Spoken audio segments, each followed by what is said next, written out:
Hello crafty friends, I'm Lien from Studio Kato and I'm so happy to be back with not one but two Christmas cards using the Glimmer Holly Background from Spellbinders. This is a gorgeous background cover plate.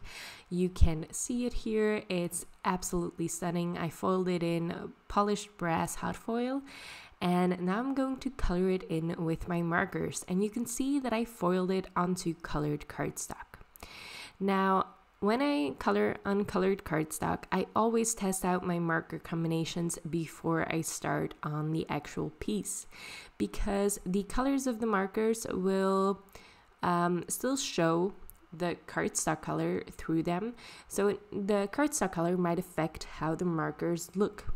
That's why I always make a swatch chart before I start my coloring, sometimes even before I do anything on that background. I might decide on which cardstock color to use by just making a bunch of swatches on different colors of cardstock and trying that out. For this one, I was fairly sure that the pink wouldn't affect the greens as much, so it's a very light cardstock color, so it would be fine, and it was.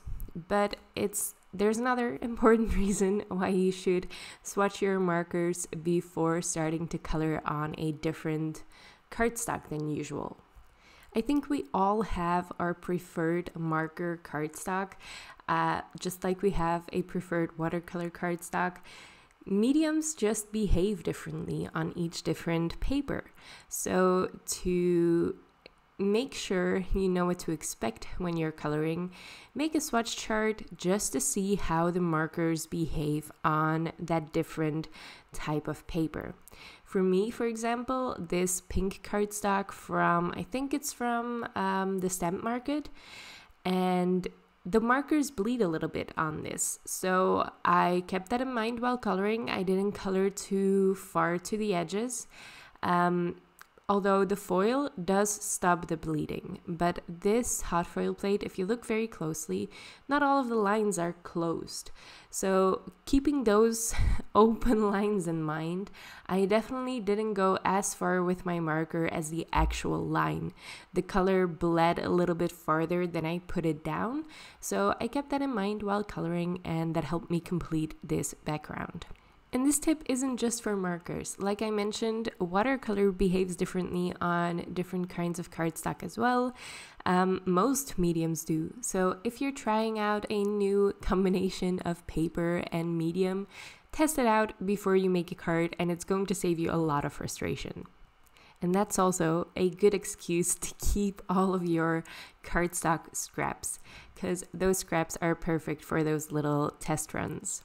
Now you can see for this holly background, I used 3 different green combinations. I have a very blue green, a very yellow green, and the last one is sort of a dusty blue green, so it's a little bit less saturated. And then the berries, I am coloring in very bright red. Now before I complete this card, I am going to show you how to make the second background, because that's usually how I work. If I make multiple cards, I do all of my backgrounds at once and then I put everything together at once. You know, sort of it's just a little bit more efficient that way for me. Now, this stencil set is available in the bundle, so you can't get the stencils separately. You can only get the hot foil plate separately, and then you could choose to get the hot foil and stencil bundle, so all together, but you can't buy the stencils separately.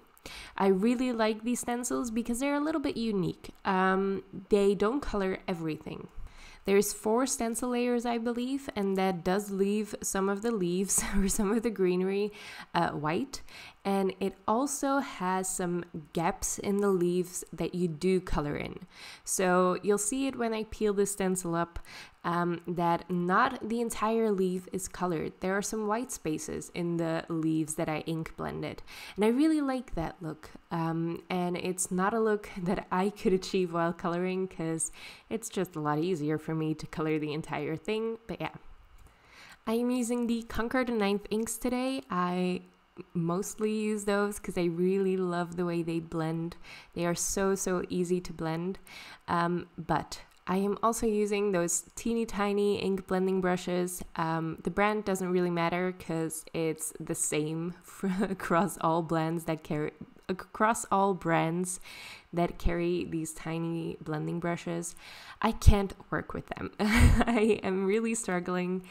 I've tried these out on a couple of different projects that I've already filmed and not put out yet. And yeah, I can't get a decent blend with those. For a stencil like this, it's okay to just add some shading, but I much prefer using the larger blending brushes. I really struggle with these, and I don't really know why.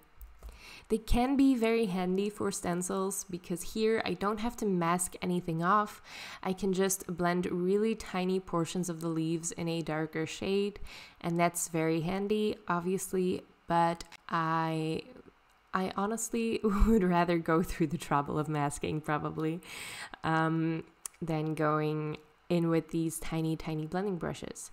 So it's just personal preference, and you might be able to use these, and more power to you because your stenciling is going to go a lot quicker than when I have to do my masking. But I might not use these anymore. I do have a couple of more projects filmed with these, and you'll see them in a couple more videos. But other than that, I don't think I will struggle with them again. This is the sentiment that I'm going to use to finish one of my cards. Is the classic Merry Christmas die set. It has a shadow layer and a scripty layer. And I cut the scripty layer, I think twice out of white cardstock and once from gold glitter cardstock. And the shadow I've cut out of a pinkish vellum. So vellum usually leaves a very cold white sheen over your project, and I just didn't love that on the pink cardstock. So instead I chose a very light pink vellum. I happen to have one in my stash. If you don't, you can color your vellum. You might want to color it on the back because it dries really slowly. You can color your vellum with ink blending or with alcohol markers as well. And just giving it a sheen of a very light color is already going to help with that. Like if you put this on a warm background, white vellum is always going to leave a very cold sheen, and I don't love it. And this is a great way to mitigate that. Once the scripty layer is all adhered on the shadow layer, I can adhere everything on my background.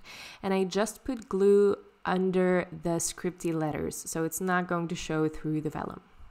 Now, Barely Art Precision Craft glue is very good with vellum. I don't know how it works, but it just really doesn't show all that much through vellum, even if you just adhere it right underneath the vellum with nothing hiding it. There's just something about that glue that goes really well with vellum. I really like that. For the second card, I have trimmed that white or that stencil background down a little bit, and I'm going to prop that up using a piece of cardboard. You've probably seen me do this a million times, but there are some new people to this channel, and I really like this trick. I always use it because it's very sturdy dimension. It takes care of some of recycling, and it's a lot lighter than stacking cardstock pieces together. So it's great if you want to mail a lighter card.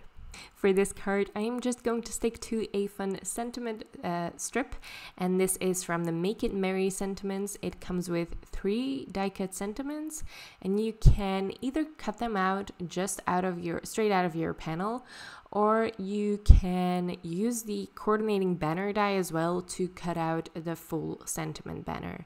And I love that. I just put a second banner behind it to make the letters all white, and this also adds some stability.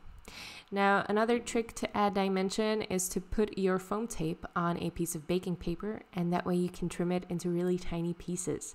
I've been doing this for a year now, and it's so handy. I don't have to buy foam squares anymore.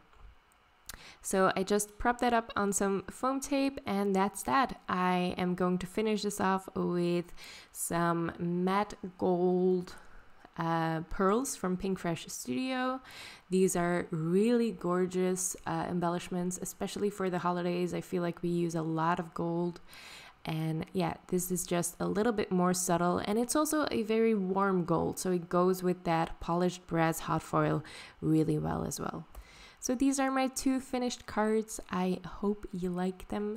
This is a bit of a shorter video for me these days. I used to keep all of my videos under 10 minutes, and sometime I just decided to go for it and make a 25-minute video, and I've made a lot of longer videos these days, but this is a little bit of a shorter one for you. I hope you like these cards. I would love to know which one is your favorite. Now, if you're wondering how long it took me to color each of these, it actually only took me the footage was 23 minutes for the marker panel, and I think 18 minutes for the stenciled one. So it only took me 5 minutes more to complete the marker coloring. I kept my coloring fairly simple, as you can see. I hope you like these Christmas cards, and I would love it if you left a like on this video or left a comment with your thoughts, and definitely let me know which one is your favorite. Don't forget to subscribe if you want to see more of my videos, because I would hope to see you next time. Bye!